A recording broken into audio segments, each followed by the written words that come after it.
Olá pessoal, essa aula refere-se ao estudo da dinâmica do MHS. O estudo da dinâmica do MHS é a dinâmica do movimento harmônico simples. O movimento harmônico simples é todo movimento periódico em que ocorre uma repetição das características físicas em intervalos iguais de tempo. Como por exemplo esse pêndulo que vocês estão vendo aí, né?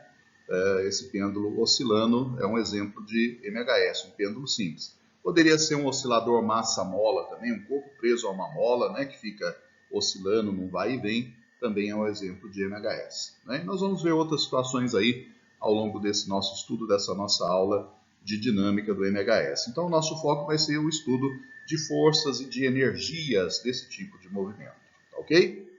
Então, vamos ver aqui um exemplo de MHS aqui, ó, mais um exemplo, mais um caso aqui no próximo slide. Isso, repare que aqui, ó, enquanto a partícula se move ao longo de um movimento circular, a outra aqui, a projeção dela no eixo X, executa um movimento harmônico simples, né? Então, acontece aqui, quando você está, ao mesmo tempo que você está fazendo um movimento circular uniforme, MHS, se você pensar na projeção da partícula aqui nesse eixo X, você percebe que essa partícula ela vai, volta, vai e volta, enquanto a partícula principal, né, está descrevendo aqui um movimento circular e uniforme. Então, a projeção do movimento circular e uniforme no eixo horizontal aqui, no eixo X, é um MHS. Então, aí está, né, a gente já pode pensar que existe uma relação entre o movimento harmônico simples e o movimento circular e uniforme. Tá certo? Muito bem. Beleza, pessoal? Então, vamos ver aqui, ó. Essa relação do movimento circular com o movimento harmônico, né? Então, imagine uma partícula em movimento circular uniforme, e a projeção dela aqui realizando um movimento harmônico de vai e vem, né? Vamos imaginar, num certo instante, a partícula aqui nesse ponto P, certo? Aonde estará a partícula em MHS correspondente à partícula em MCU nesse instante? A partícula em MHS vai estar aqui nesse ponto P', certo? Vamos determinar essa distância x que essa partícula está em relação à origem zero aqui. Repare nesse triângulo retângulo aqui, né? Nós temos um triângulo retângulo aqui, que o x é o cateto adjacente do ângulo de inclinação aqui, esse ângulo φ, né? Que corresponde à posição da partícula em MCU lá em cima. Então, a gente pode tirar em função desse ângulo e da hipotenusa, que é o próprio raio, né? Mas o raio também, o raio do MCU também é a amplitude do MHS. A amplitude é esse deslocamento máximo que a partícula que está indo e voltando aqui no eixo X realiza, né? Então ela chega no máximo aqui a esse ponto A, que corresponde também ao raio. Então a amplitude do MHS é igual ao raio do MC1, né? A igual a R, tá bom? E essa posição x a gente consegue, então, usando a relação trigonométrica, x igual a R cosseno φ. R cosseno φ, R é a hipotenusa, né? R é aqui o raio, vezes cosseno φ da posição x. Beleza? Tá. Vamos agora para a velocidade. Vamos ver como é que fica a velocidade do MHS, né? Como o MHS está aqui no eixo x, né? O MHS é um movimento que está sendo realizado nesse eixo horizontal. Nós vamos pegar a velocidade tangencial do MCU, Vp, e vamos projetá-la aqui, ó. Nós vamos projetá-la aqui, vamos decompor ela aqui. E aí aqui você vai ter uma velocidade V, né? Essa velocidade V, repare que aqui tem outro triângulo retângulo, é cosseno de alfa, né? Ela corresponde ao cosseno de alfa, é o cateto adjacente ao ângulo alfa. Então, o V, né? O V vai ficar igual a Vp cosseno alfa. Esse menos é porque o V está apontando para a esquerda. E a nossa orientação aqui está para a direita. O positivo está para a direita, né? Relativo ao eixo X. Então, tem um menos aqui que corresponde ao sentido contrário. Então, Vp cosseno alfa, hipotenusa cosseno alfa, dá a velocidade v do MHS. Tá?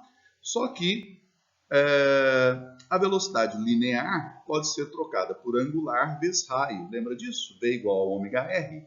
Como o R é igual a A, né? O R é igual a A, tá aqui, ó, certo? Então, a gente pode escrever V igual a A ômega seno alfa. Por que seno φ? Desculpe, seno φ. Por que seno φ? Porque cosseno alfa é igual a seno φ.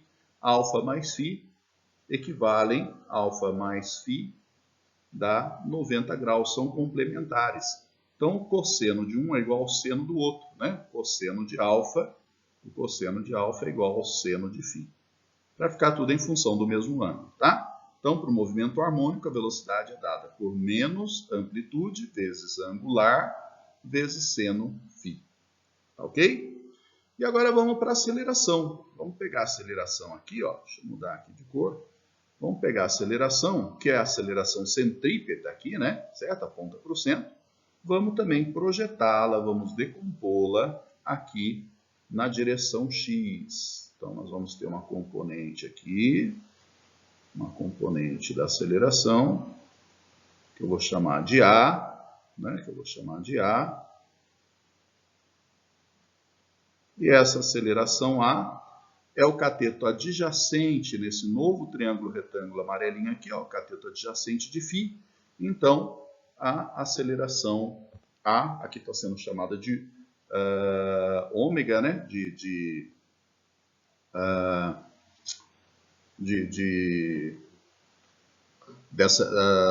gama, né? Que é a letra que a gente usava para aceleração escalar, certo? Mas essa aceleração gama, ali eu estou chamando de aceleração A, tá bom? Isso não tem problema, a letra que você vai usar. O importante é perceber e entender que essa aceleração horizontal é a aceleração centrípeta vezes cosseno alfa. Vezes cosseno alfa, porque equivale ao cateto adjacente do ângulo. Tá? Porém, por outro lado, né, a aceleração centrípeta, a gente viu isso também no estudo do movimento circular, a aceleração centrípeta, né, que aqui está sendo chamada de AP, é ômega ao quadrado vezes R. Como R é igual a A, então isso pode ser igual a ômega ao quadrado vezes A. Então, para o movimento harmônico, a aceleração vai ser A ômega ao quadrado cosseno φ, A ômega ao quadrado cosseno φ, né?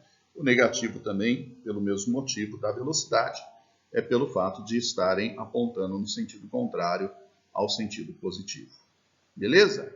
Então, nós temos aqui a equação de posição, de velocidade, de aceleração para o MHS, para o movimento harmônico. Mas repare só mais um detalhezinho aqui, ó, que aqui dentro da equação da aceleração nós temos A cosseno φ, A cosseno φ. E aqui o x é A cosseno φ. Então, eu posso trocar o A cosseno φ aqui da aceleração por x e escrever que a aceleração é ômega ao quadrado vezes x, né? Ômega ao quadrado vezes x. Eu chego aqui nessa equaçãozinha aqui, certo? Beleza? Chego nessa também. Então, tenho duas relações que eu posso usar aqui para a aceleração. E aqui a gente já também pode, né, explorar mais um pouquinho, explorando mais um pouquinho essa ideia, perceber que se ômega é uma constante, né, porque é a velocidade angular do MCU, quando que você vai ter a máxima aceleração? Quando x for igual a quem? Quando x for igual a A, né, que é a amplitude, né? O Azinho ali é a amplitude. Vamos fazer uma maiúscula aqui que fica melhor, né? Quando x for igual a A. Deixa eu melhorar esse Azinho aqui. Cadê meu ponteirinho? Aqui. Tá. Então, aí nós teremos a máxima amplitude, né? Nós teremos a máxima aceleração em função da máxima amplitude, né? Então, quando esse x for A, a aceleração vai ser máxima. Tá ok? Beleza. Bom, vamos agora continuar aqui Beleza, pessoal. Então aqui, ó, nós temos um exemplo do oscilador massa-mola, né? Oscilador massa-mola, que é esse corpo preso a uma mola. Aqui no caso eles estão na horizontal, né? Então repara que você pegou, puxou aqui até uma amplitude, né, qualquer, largou, e aí a mola vai fazer com que ele fique indo e voltando em torno desse ponto de equilíbrio O. Aqui é onde esse ponto O, aqui é onde a mola não está nem distendida nem comprimida, né, chamado ponto de equilíbrio. Então você puxou até o ponto B, né, a distância entre O e B é a amplitude, soltou e ele vai ficar no ir e vir aqui entre B e C, né, que são os pontos de amplitude máxima. Analogamente, você tem aqui um oscilador na vertical, né? Então, a mesma coisa, você pegou um corpo preso a uma mola na vertical, que está preso a algum suporte lá, ao teto, né? E aí puxou até um certo ponto, soltou, ela vai ficar oscilando, né? Subindo e descendo aqui. Também é um outro exemplo de oscilador massa-mola, né? Em ambos os casos, nós estamos desprezando as perdas de energia. Tanto aqui na horizontal você não tem atrito, como aqui você não tem resistência do ar. Então, essa oscilação ela fica eterna, né? Não há perda de energia, não há mudança na amplitude, é um sistema ideal. Tá? Vamos falar agora das energias. Vamos lá. Então, aqui, ó, vamos fazer uma análise das energias, né? Então, você tem aqui o objeto na posição de equilíbrio, na posição O ou na posição 0, como queira. Aí você puxou até a posição A, né? Quando você puxa, você distende a mola, então você dá a esse objeto uma energia que é uma energia potencial elástica, né? Então a energia mecânica aqui nesse ponto é uma energia potencial elástica, certo? Aí soltou, ele vai ficar no ir e vir, né? E quando ele passa aqui pela posição de equilíbrio, né, onde a mola não está nem distendida nem comprimida, a energia mecânica dele aqui, ó, toda a energia dele vai estar em forma de energia cinética, certo? Então, como é que as energias estão se comportando? Elástica, virando cinética, virando elástica novamente, virando cinética, virando elástica e assim sucessivamente, né? Então aqui você vê aqui, ó, elástica, aqui cinética, aqui novamente elástica, volta a ser cinética, volta a ser elástica, assim sucessivamente. O corpo vai oscilando entre esses dois pontos de amplitude A, correto? Se nós pensarmos aqui na energia elástica no ponto de equilíbrio, onde ele para inverter o sentido do movimento, né? Essa energia elástica vai ser a energia mecânica total, vai ser a energia máxima, que a gente pode calcular fazendo Ka ao quadrado dividido por 2, né? O x, que é a deformação da mola, essa deformação aqui vai ser igual a A. Então você vai ter a máxima energia elástica, que é a energia mecânica total, certo? Muito bem.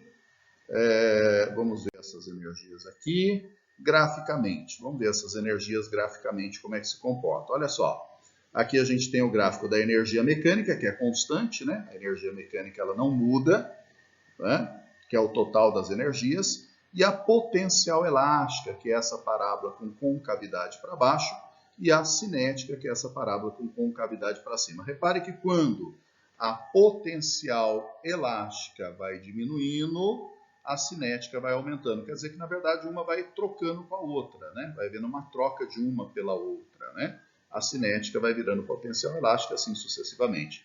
Quando você tiver a cinética mínima, que é zero, você vai ter a potencial elástica máxima e vice-versa, certo? Muito bem. Existe uma posição em que a cinética e a potencial vão ser iguais, né? Vai ter a mesma quantidade de energia cinética e a mesma quantidade de energia potencial elástica. Que posição que é essa? É a posição A raiz de 2 sobre 2. Quando x, né, a posição x no eixo horizontal for igual à amplitude vezes raiz de 2 sobre 2, você vai ter a mesma quantidade de energia cinética e potencial. Ok? Beleza. Então, Muito bem, agora vamos falar aqui do período, né? Período do sistema massa-mola. O que é o período? Para começarmos, né? O período é o tempo em que o oscilador, né, ou o objeto oscilante, leva para fazer uma oscilação completa. Então, essa bolinha que vocês estão vendo aqui, ó, indo de um lado para o outro, o período é o tempo dela ir desse x máximo até o x mínimo e voltar para o x máximo. É ir e voltar. Isso chama-se período do MHS, né? O tempo que leva para uma oscilação completa. Vamos lá. Vamos tentar deduzir aqui a formulazinha para calcular esse período, tá? Então, nós temos aqui a lei de Hooke, né? Já que é uma mola, é um sistema massa-mola, né? Nós lembramos aqui que a constante elástica é força por deformação, F por x. Tá? Ao mesmo tempo, a gente lembra também da segunda lei de Newton, onde força é massa vezes aceleração. Massa vezes aceleração é a força. Muito bem. Nós lembramos também que a aceleração no MHS é a frequência angular ao quadrado vezes a posição, ômega ao quadrado vezes x, né, dá a aceleração. Muito bem. E aí, se a gente troca esse A por ômega ao quadrado dx, né, o x de cima com o x de baixo cancela, a gente fica com K igual a m ômega ao quadrado. Isso aqui é a constante do MHS, né? A gente conhece como constante do MHS, também bastante útil, usado na resolução de exercícios. Repare que m é a massa, né? E massa não muda, e essa pulsação aqui também não muda, né? Essa frequência angular, né? Que a gente chama no MCU, no movimento circular, de velocidade angular. E aqui no MHS a gente chama de frequência angular, tá bom? Então, né, nenhuma dessas duas coisas mudam, então isso é igual a uma constante. Muito bem. Agora, olha só, lembrando que a frequência angular, né, a pulsação, ou no MCU, a velocidade angular, é 2π sobre t, como aqui está ao quadrado, eu elevo tudo ao quadrado. E agora, isolando t, eu vou ficar com 2π raiz de m sobre k. Então, é dessa forma que a gente calcula o período de um oscilador massa-mola, 2π raiz da massa dividido pela constante elástica, né? Tá certo? 2π raiz de m sobre k. Beleza? Muito bem. Beleza, pessoal. Então, agora, o período do pêndulo simples. O tempo do pêndulo simples, fazer uma oscilação completa, ir dessa parte mais alta até a outra e voltar, né? Isso é o período do pêndulo simples. Tudo bem? O pêndulo simples é aquele pêndulo que oscila num plano vertical, né? Devido à ação da gravidade. Não tem como ele oscilar se não for através da ação gravitacional. Se você levar um pêndulo para o espaço, onde não tem a gravidade, soltar ele de uma certa amplitude, ele fica parado e não oscila. Muito bem. Vamos ver como é que a gente vai calcular o período desse sistema de MHS. Bom, lembrando outra vez que a aceleração, ômega ao quadrado dx, né? Nós vamos pensar agora na aceleração máxima. Qual é a aceleração máxima que esse pêndulo pode ter, uma vez que ele oscila em função da gravidade? Né? É a própria aceleração da gravidade, é o g. Então, se g é o valor máximo, o x também é o valor da amplitude máxima que o pêndulo pode ter, que é o seu próprio comprimento. Né? O próprio comprimento do fio determina a amplitude máxima que ele pode ter, né? Quando ele é solto daqui de cima, ó, da horizontal. Então, a amplitude passa a ser L. Tá? Então, com a aceleração máxima g, eu tenho a posição máxima, o x máximo, que é o próprio comprimento do fio. Não tem como x ser maior que L. Tá certo? Muito bem. E agora, a gente, lembrando outra vez, né, que o ômega, a frequência angular, é 2π sobre t, e ao quadrado fica 2π quadrado sobre t quadrado. Aí a gente substitui esse ômega por 2π quadrado sobre t quadrado, isola o t, e ficamos com a formulazinha para o período do oscilador pendular, que é 2π raiz de L sobre G. 2π raiz do comprimento do fio, dividido pela gravidade. Repare que o período ele não depende da amplitude, né? Ele depende só do comprimento do fio. Quanto mais comprido o fio do pêndulo for, maior vai ser o tempo dele ir e voltar, né? Ou seja, maior vai ser o período. Quanto mais curto, menor é o período do movimento pendular. Ok? Muito bem. E aqui nossa primeira questãozinha aí, está lá na página 48, né, do nosso material didático, da nossa apostila. Muito bem. Em um parque de diversões, existe uma atração na qual o participante tenta acertar bolas de borracha na boca da figura de um palhaço que, presa a uma mola ideal, oscila em movimento harmônico simples entre os pontos A e E. Né? Então, os pontos A e E são os pontos de amplitude máxima. Tá? É onde ele para inverter o sentido do movimento. Passando por B, C, D, de modo que em C, ponto médio do segmento, a mola apresenta seu comprimento natural sem deformação. Então aqui é o ponto zero, né? Aqui é o ponto de equilíbrio, o ponto onde a mola não está nem distendida nem comprimida. Uma pessoa, ao fazer suas tentativas, acertou a primeira bola quando a boca passou por uma posição em que o módulo de sua aceleração é máxima. E acertou a segunda bola na boca quando a boca passou por uma posição onde o módulo da velocidade é máxima. Quais são esses pontos? Ora, aqui, gente, velocidade máxima é aqui, né? Ponto C, né? Nesse ponto aqui você tem velocidade máxima, certo? Em compensação, nos pontos E ou A, você tem velocidade zero, né? E consequentemente, a máxima aceleração, porque a mola vai estar ao máximo deformada. A força elástica vai ser a maior possível e a aceleração vem da força. Então, aqui nos pontos A e E é onde você vai ter a aceleração máxima. Tá? Tanto aqui quanto aqui, aceleração máxima. Então, nos extremos, quando para inverter o sentido, a aceleração máxima. No ponto de equilíbrio, quando a mola não está nem distendida nem comprimida, velocidade máxima. Portanto, resposta certa, né? Ele quer na ordem, ele quer primeiro quando a aceleração é máxima, o modo da aceleração é máxima, e depois a segunda bola quando a velocidade é máxima. Então, a aceleração máxima ou é A ou é E, então pode ser esse, tá. E a velocidade máxima em C, então é esse daqui, a alternativa A para a primeira questão. Certinho? Beleza, vamos para a próxima. A força gravitacional terrestre agindo dentro de uma espaçonave é imperceptível, mesmo que a espaçonave esteja relativamente próxima à Terra, o que torna difícil a obtenção da massa dos astronautas no espaço. Para determinar a massa M de um astronauta em um ambiente de pouca ou nenhuma gravidade, pode-se usar um sistema massa-mola ilustrado na figura a seguir. Nessa situação, o astronauta sentado no assento, usando suas pernas apoiadas em um anteparo, comprime a mola de coeficiente elástico linear K e comprimento inicial L0, até que ela atinja o comprimento L. Em seguida, a mola é solta, entrando em um movimento harmônico simples. Tendo como referência essas informações, considerando-se o sistema massa-mola ideal e desconsiderando-se a massa do assento, qual é a massa ou como a massa do astronauta pode ser expressa. Tá? Muito bem. Então, lá no espaço, né, mesmo tendo gravidade, pelo fato de você estar caindo, né, tudo que está em órbita está caindo, você sente a sensação da imponderabilidade. Né?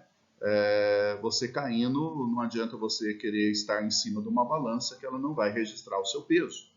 Certo? Então, eles fazem esse registro, ou medem, né, a sua massa, usando esse sistema oscilador massa-mola. Muito bem. Como é que eles fazem o cálculo disso? Né? O cálculo disso é feito através da constante do movimento harmônico, que é o m ômega ao quadrado. M ômega ao quadrado. Tá?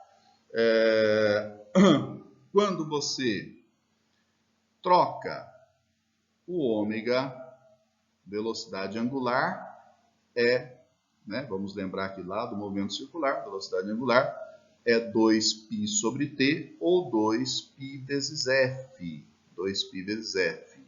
Tá? Muito bem.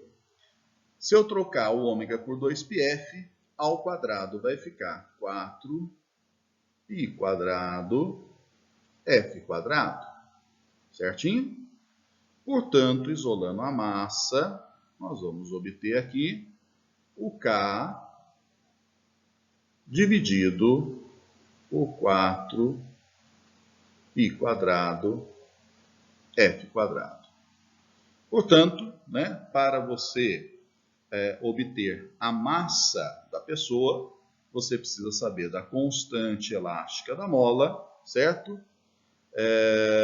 E da frequência de oscilação, né? Você tem que ver quantas idas e voltas por segundo essa cadeirinha está dando para poder, então, achar a massa da pessoa. Tá certo? Isso dá alternativa, não apareceu as alternativas aqui, mas é a alternativa E. Alternativa E, aí na questão do nosso material didático, tá? Beleza? Essa formulinha, que é a constante do MHS, né, M ômega ao quadrado, que a gente deduziu ali no slide atrás, né, em alguns slides atrás ali, ela é bastante útil. Ela é bastante útil para você achar período, para você achar massa, para você achar velocidade, tá bom? No oscilador, né? Muito bem. Muito bem, então vamos para a questão número 3, né?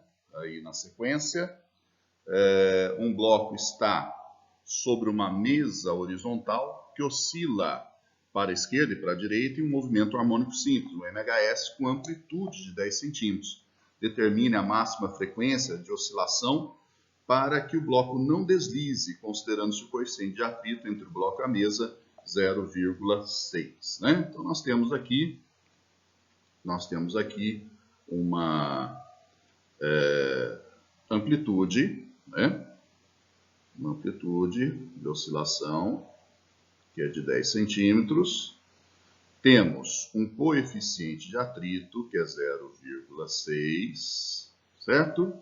E queremos saber qual é a frequência máxima para esse bloco não deslizar. Então, imagine que você pega uma mesa, né? Você pega uma mesa, coloca alguma coisa em cima, certo? E aí você vai movimentar essa mesa de um lado para o outro, mas isso aqui não pode escorregar em relação à mesa, né? Ele tem que executar o MHS junto com a mesa, sem sair do lugar em relação à mesa. Tem que ficar parado em relação à mesa. O que vai segurar ele ali? Né? É o atrito, obviamente. É a força de atrito. Concordam? Muito bem. Então, o atrito é a força resultante, responsável por acelerar e desacelerar esse corpo, né? Nesse vai e vem da mesa. A força de atrito tem que acelerar e desacelerar esse corpo junto com a mesa. Então nós vamos começar aplicando a segunda lei de Newton e dizendo que a força de atrito, já que ela é resultante, ela é massa vezes aceleração, né? Massa vezes aceleração. Muito bem. Vamos abrir a fórmula da força de atrito, que é μ vezes a normal, né? μ vezes a normal, mas a normal é igual ao peso, né? Porque a mesa tem uma superfície horizontal, então a força normal é igual à força peso, em módulo. E aí, cortando esse m com m, a gente já descobre o valor da aceleração máxima que essa mesa pode ter, para não deixar que o corpo escorregue sobre ela. Né? Nós temos o coeficiente de atrito aqui, que é 0,6. Nós temos a gravidade, que é dada como 10. E aí isso vai dar uma aceleração máxima de 6 metros por segundo ao quadrado. Quer dizer, se a mesa acelerar mais que isso, aquele corpo que está sobre ela vai escorregar, vai sair dali, e não é isso que a gente quer, né? Bom, só que a aceleração máxima, né? Lembrando que a aceleração é a frequência angular ao quadrado vezes x, que é a posição. Para a aceleração máxima, certo? O x passa a ser quem? O x passa a ser a amplitude.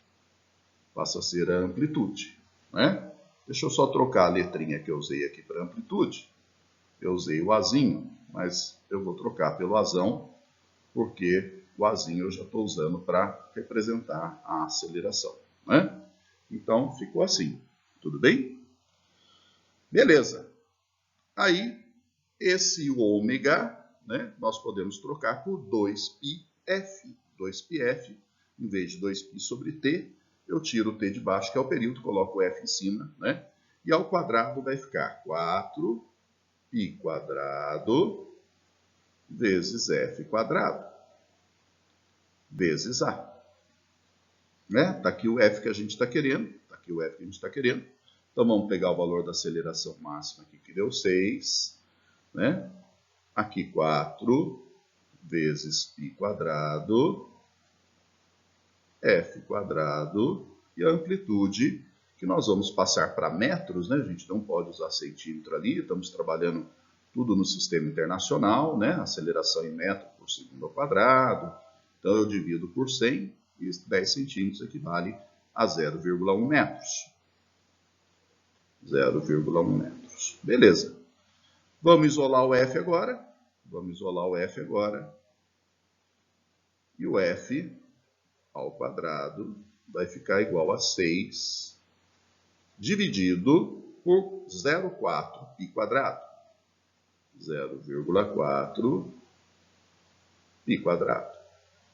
E agora, finalmente, a gente vai tirar a raiz disso, né? Porque o f está ao quadrado. 6 dividido por 0,4. 6 dividido por 0,4 é a mesma coisa que 60 por 4, vai dar 15. Então fica 15 sobre π quadrado. O π pode sair de dentro da raiz. E sobra raiz de 15 dividido por π. Raiz de 15 dividido por π. Certo? Então está aqui a frequência, né? Como está no sistema internacional. Unidade de frequência no sistema internacional é o Hertz, né? Raiz de 15 sobre π dá a alternativa D aqui na nossa terceira questão. Certinho? Muito bem. Então vamos para a nossa última questão, questão número 4. Bacaninha essa questão, né? Um grupo de pesquisadores montou uma estrutura para transportar um sensor eletrônico frágil. A caixa contendo o sensor, com uma massa total de 5 kg, está instalado no sistema com 3 molas idênticas, conforme ilustra a figura a seguir. Sabemos que o equipamento não pode oscilar com uma frequência maior que 10 Hz, qual deve ser a máxima constante elástica K utilizada nas molas da montagem? Gravidade 10 metros por segundo quadrado, e você pode trocar o π por 3. Muito bem. Primeira coisa, né? Primeiro conceito aqui que a gente vai aplicar é o seguinte, né? Quando você tem molas associadas em paralelo, como aqui, ó, cada uma com uma constante K, porque são molas idênticas, né? Isso dá uma constante equivalente, uma constante total, né? Vamos chamar de constante equivalente de 3K. Quando você associa molas em paralelo, a constante elástica ela vai aumentando. Então, por exemplo, se associar uma mola, 3 molas idênticas de 10 newtons por metro de constante, você vai ter 30 newtons por metro de constante, porque em paralelo o sistema fica mais rígido, né? Você colocando molas em paralelo, é como se você estivesse colocando uma mola mais forte. Tá? Então você soma as constantes. Então você tem 3K de constante. A gente tem que fazer isso por quê? Porque a gente está querendo essa constante, né? A constante de cada mola. Muito bem. Nós temos a frequência com que isso pode oscilar, a máxima frequência com que isso pode oscilar, né? E a gente lembra que o período é o inverso da frequência, certo? E período de oscilador massa-mola, como é que é mesmo? É 2π raiz de m sobre k, certo? Esse k vai ser o k equivalente. Muito bem. Como o período é o inverso da frequência, no lugar desse período eu posso colocar 1 sobre 10, certo? 1 sobre 10 é o período. Aqui, 2 vezes 3, que é o valor dado para π, e aqui dentro da raiz, a massa do corpo que está preso à mola, que é 5 kg, né? Deu a massa aqui para nós, ó, 5 kg. E essa constante equivalente é 3K. 3K, certinho? Tudo bem? Beleza. Nós vamos elevar tudo ao quadrado para tirar essa raiz, né? Então vai ficar 1 sobre 100 Aqui eu tenho 2 vezes 3, que é 6, ao quadrado 36, vezes 5, dividido por 3k. Né? Saiu da raiz. Agora eu vou levar o k para lá, para o outro lado. Né? E aqui vai ficar 36 vezes 5, vezes 100, né? Que veio lá do denominador, do primeiro membro, dividido por 3. Dividido por 3. 36 por 3 dá 12, 12 vezes 5 dá 60, 60 vezes 100 dá 6.000. 6.000 newtons por metro. Mas a gente pode tirar esses 3 zeros, esse 1.000 aqui, colocar no lugar o que mesmo? Um K, né?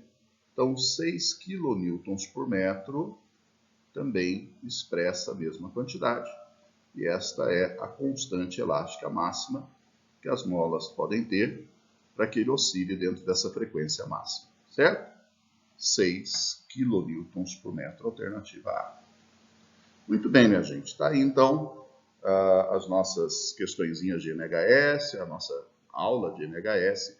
Eu peço que você anote as suas dúvidas, me procure, caso haja essas dúvidas, vocês me procurem para tirar, né? Se tiver mais alguma questão interessante que você queira saber, que você queira, você tenha alguma dúvida, pode me passar também, tá bom? Agradeço a atenção de todos e até a próxima vez.